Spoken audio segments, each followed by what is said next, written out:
আহ্বান জানালেন বিশ্বকর্মাকে। বিশ্বকর্মা নীলকান্ত মণি দিয়ে একটি অপরূপ চতুর্ভুজ বিষ্ণু মূর্তি নির্মাণ করলেন। মূর্তিটির নামকরণ হল নীলমাধব। ব্রহ্মা সেই নীলমাধবকে স্থাপন করলেন সুমেরু পর্বতের শিখরে। দেবরাজ ইন্দ্র একদিন সেই মূর্তি দর্শন করে অভিভূত হলেন। তিনি ব্রহ্মার কাছে চেয়ে নিলেন অপরূপ সেই মূর্তি। নীলমাধব মূর্তিকে স্থাপন করলেন স্বর্গে। এরপর এলো ত্রেতা যুগ। রাবণ সেই মূর্তি স্বর্গ থেকে নিয়ে পাঠিয়ে দিলেন বিভীষণের কাছে।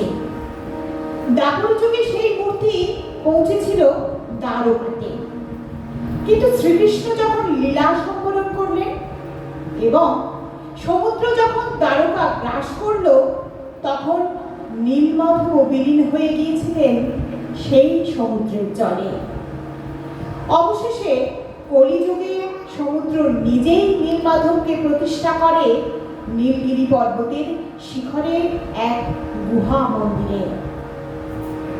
সেই সময়ে এই স্থানের নাম ছিল মালব দেশ। মালব দেশের রাজা ছিলেন সূর্যবংশের রাজা ইন্দ্রদম্ন।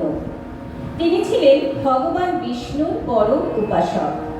স্কন্দপুরাণ থেকে জানা যায়, মালবরাজ ইন্দ্রদম্ন নীলমাধবের সন্ধানে পাঠান বিদ্যাপতিকে। কিন্তু বিদ্যাপতি ঘন জঙ্গলে পথ হারান। তাকে উদ্ধার করেন সবররাজ বিশ্ববসুর কন্যা ললিতা।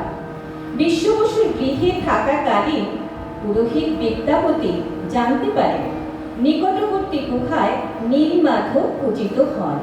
সেই খবর তিনি পাঠান রাজা ইন্দ্রদম্নকে। কিন্তু তিনি যখন সেই গুহায় নীলমাধব দর্শন করবার জন্য গেলেন, তখন মূর্তি অন্তর্হিত হয়ে গেছে। এই সময় ভেসে এলো এক দৈববাণী। রাজাকে দারু মূর্তি নির্মাণ ও প্রতিষ্ঠার নির্দেশ দিলেন। একদিন সমুদ্রের জলে ভেসে এলো এক কাষ্ঠখণ্ড। স্বয়ং বিশ্বকর্মা বৃদ্ধ ব্রাহ্মণের বেশে উপস্থিত হলেন। একটি শর্ত সাপেক্ষে তিনি মূর্তি নির্মাণে রাজি হলেন।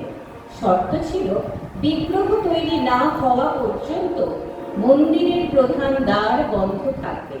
কিন্তু রানী গুন্ডিচা সেই শর্ত লঙ্ঘন করে বিগ্রহ দেখার জন্য দ্বার মুক্ত করলেন। দেখলেন অসমাপ্ত বিগ্রহ এবং বিগ্রহ নির্মাতাও অদৃশ্য।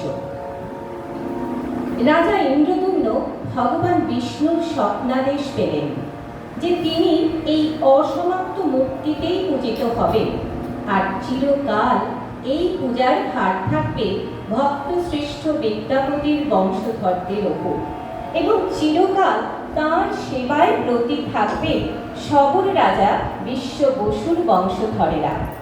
রাজা ইন্দ্রদম্ন পূজিত নীলমাধবী বর্তমানে দারু ব্রহ্ম জগন্নাথ, যিনি পূজিত হন নীলাচল ধামে।